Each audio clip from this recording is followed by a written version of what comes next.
Hi guys, how are you doing today? Well, it's been a while since I posted a video last, so I thought it's a great timing for us to make another video on Bitcoin specifically. And I'm just gonna let you know what I expect Bitcoin to do from here. So we have two different plans at the moment for Bitcoin. Okay, so nothing is like 100% certain, I should say, but yes, there are probabilities that things will happen or unwrap in a way or the other way. Either of these two things are going to happen in my opinion. So there are two different wave counts that we can see on this chart. So this was the bottom of our rally around $15,000 here in 2022. All right, so if you see, this area gave us subwave 1 2 3 A B C sort of a correction and wave 5. Okay, and then we ended up having a correction in this area. So now there can be two arguments if I go on a lower time frame here,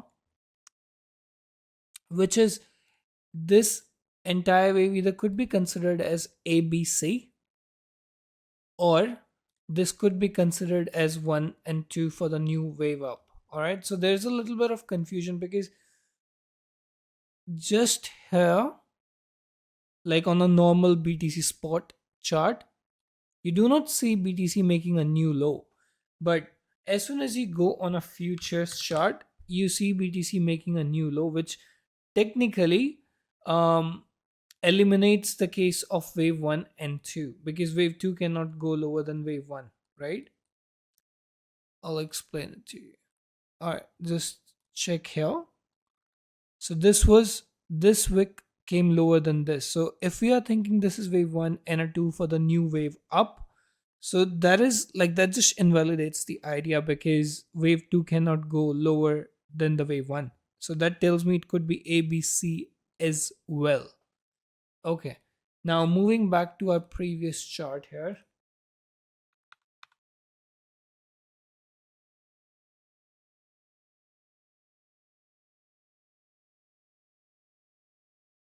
So we started here. So we are taking two different cases, okay? Let's just consider this was our wave 1 and 2 finished here, okay? For the time being.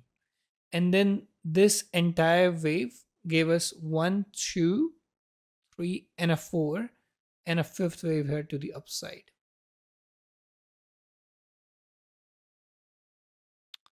Three, 3 here, 4 here, and fifth wave to the upside just here. Okay? Alright.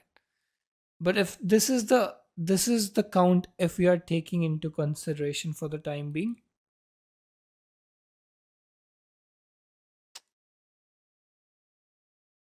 That means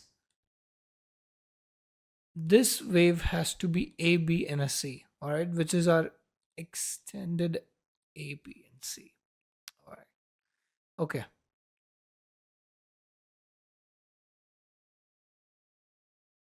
Sorry. That's a little messed up count there. Sorry. I'll just do it again for you. So this is our 1, 2, 3, 4, and a 5 subwave. And this just gives us the opportunity of considering wave 1 and a 2 here, this area 3 A, B, and a C 4 here, and there's another wave up coming. So if this is the chart we are looking at. So 1 2,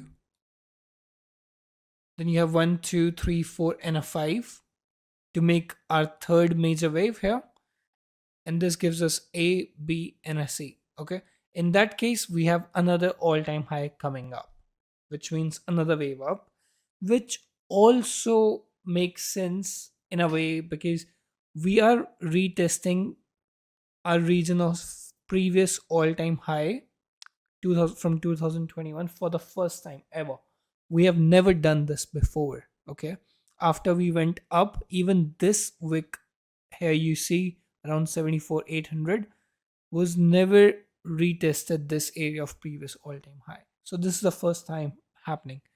So I definitely expect a bounce from here.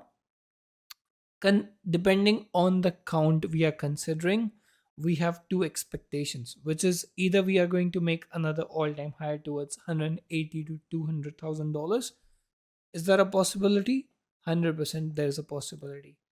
But I'm more also leaning towards the count, which tells me the top is in. I'll count it for you, okay? I'll do that on a futures chart so it makes more sense for you. You see, if we consider this as wave one, okay, one, two, three, four, and a five, A, B, and a C here because we made another low, okay? So it cannot be one and two in that case. Then we are simply having three and a four and the fifth wave here to the upside, okay?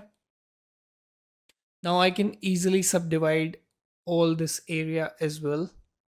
It's very easy. I'm just going to do it quickly for you.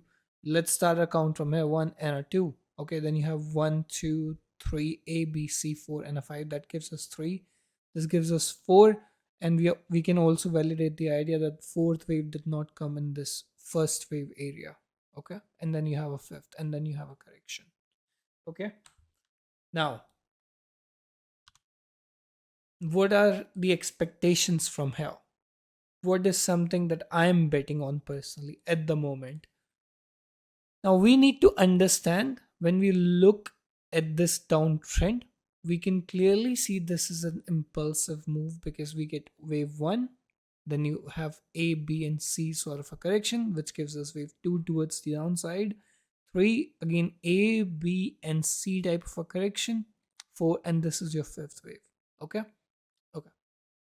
So now, I'm just going to invert this chart for you so you can just understand my count clearly.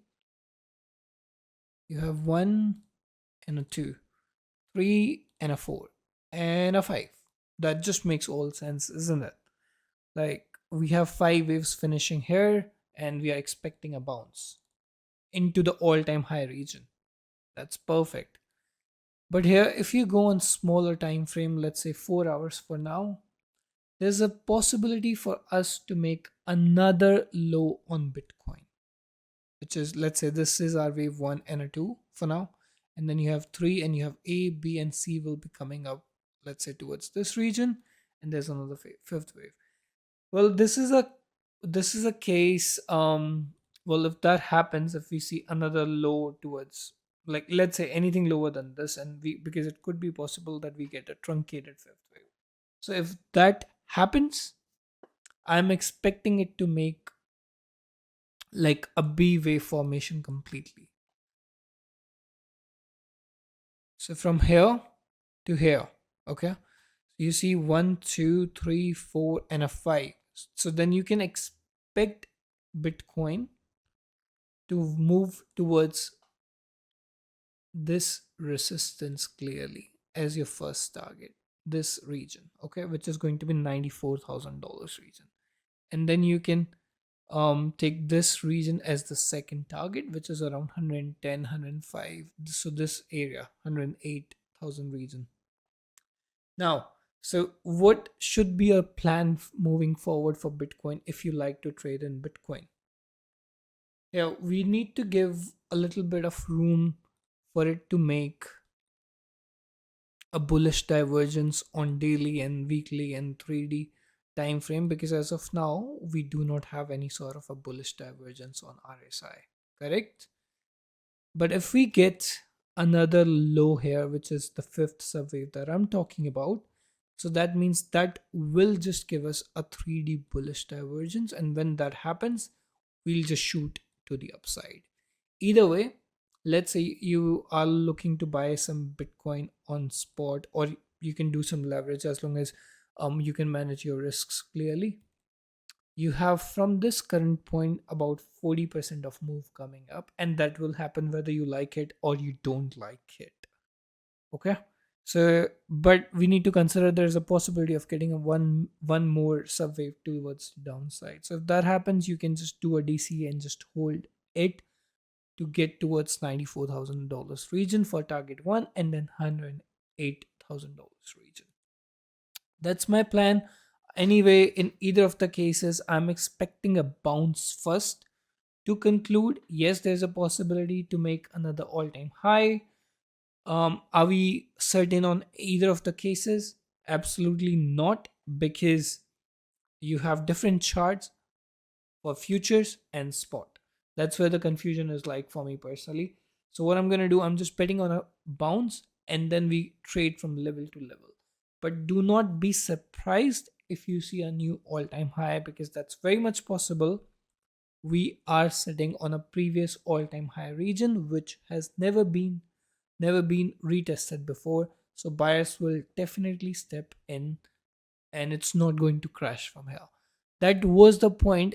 If any of you do remember this candle, when this monthly candle closed, I did warn on my Twitter that everything is going to collapse. And that's exactly what happened. Bitcoin just got, you know what I mean, like it's just got damaged for like 45% from that mark. And from all time high, it has come down 52%. Now, either way, we are expecting a bounce on Bitcoin. Let's bet on the longs for the time being and make some money. I'll post another video specifically for Ethereum next. Stay tuned, subscribe if you like my content. Peace out.